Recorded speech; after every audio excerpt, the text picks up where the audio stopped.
صاحب قرآن کون تھا؟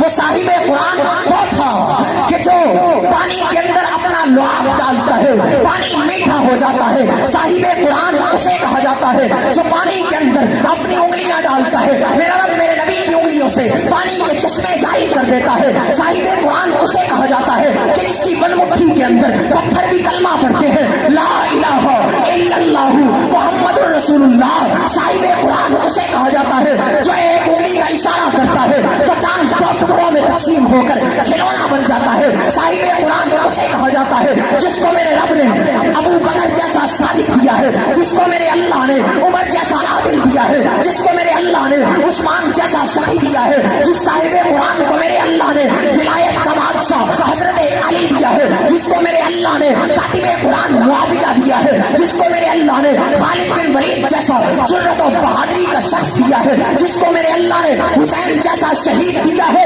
جس کو میرے اللہ نے ابی بن کعب جیسا قاری قرآن دیا ہے, جس کو میرے اللہ نے عبداللہ بن عباس جیسا مفسر دیا ہے, اس صاحب قرآن کو محمد کہتے ہیں. کیا کہتے ہیں؟ اس صاحب قرآن کو کیا کہتے ہیں؟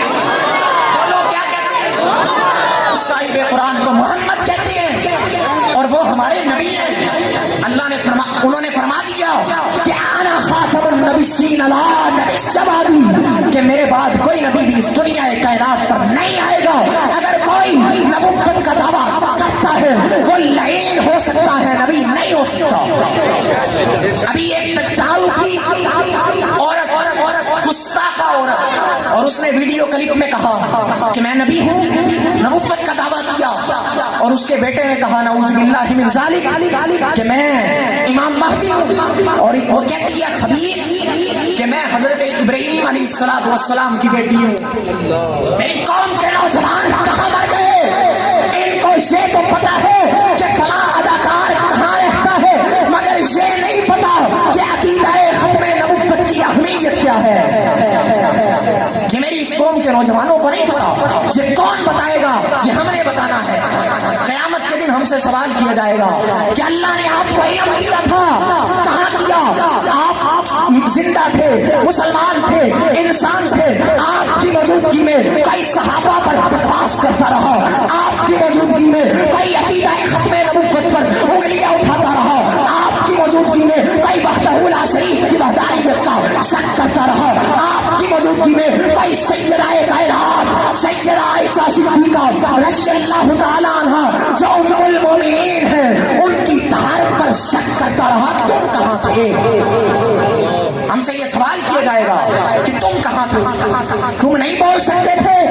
تمہاری زبانیں نہیں تھی؟ زندگی اس چیز کا نام نہیں ہے کہ آپ کہاں پر آئیں, سوئیں اور کھائیں پیئیں اور دنیا سے چلے جائیں. زندگی تو اس چیز کا نام ہے کہ جب آپ قبر کی پتال میں اتر جائیں تو آپ کا کہا گیا ایک ایک جملہ لوگوں کے کانوں میں اذان بن کر گونجتا رہے. آپ تو دنیا سے چلے جائیں, لیکن جب کوئی تاریخ کی کتاب کو کھولے تو آپ کا نام سنہری حروف میں لکھا ہو اور آپ کو یاد کرے. صدیوں تک لوگ آپ کو یاد کرتے رہے اور آپ کے جانے کے بعد آپ کا پیغام اور آپ کا مشن اور آپ کا کاز اس دنیا میں پھیلتا رہے. انسان اور مسلمان اس کو اس کو نہیں کہتے کہ دنیا سے چلا جائے.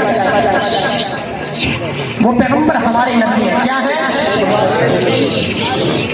نبی کی باتیں, نبی کی زلفیں, نبی کا انداز, نبی کا چہرہ, نبی کا آنا, نبی کا جانا, نبی کا مسکرانا, نبی کا چلنا, نبی کا بیٹھنا, نبی کا غصہ, نبی کی نرمی, نبی کا انداز, نبی کا مزاج, نبی کا جلال, نبی کا کمال, نبی کی سیرت, نبی کی صورت, نبی کا کردار, نبی کا مکہ, نبی کا مدینہ, نبی کا خاندان, نبی کا بستر, نبی کی سوچا, نبی کے طہارت, نبی کے کلمے, نبی کے جملے, نبی کی جستجو, نبی کی آرزو, نبی کی تمنا اور نبی کا غصہ, نبی کی نرمی, نبی کی ٹھنڈک, نبی کا مزاج, نبی کا حسن, نبی کا شرف, نبی کا گلشن, نبی کا چمن, نبی کا کمال, نبی کا حسن, نبی کا شرف اور نبی کی سیرت. جتنے بھی میں نے نام لیے ہیں اس کائنات کے اندر حضور سب سے اعلیٰ ہے. معلوم ہو گیا حضور عظمتوں میں بے مثال ہے, حضور رفعتوں میں بے مثال ہے, بلندیوں میں بے مثال ہے. اگر سسر ملتا ہے تو بے مثال ہے, داماد ملتا ہے تو بے مثال ہے, خاندان ملتا ہے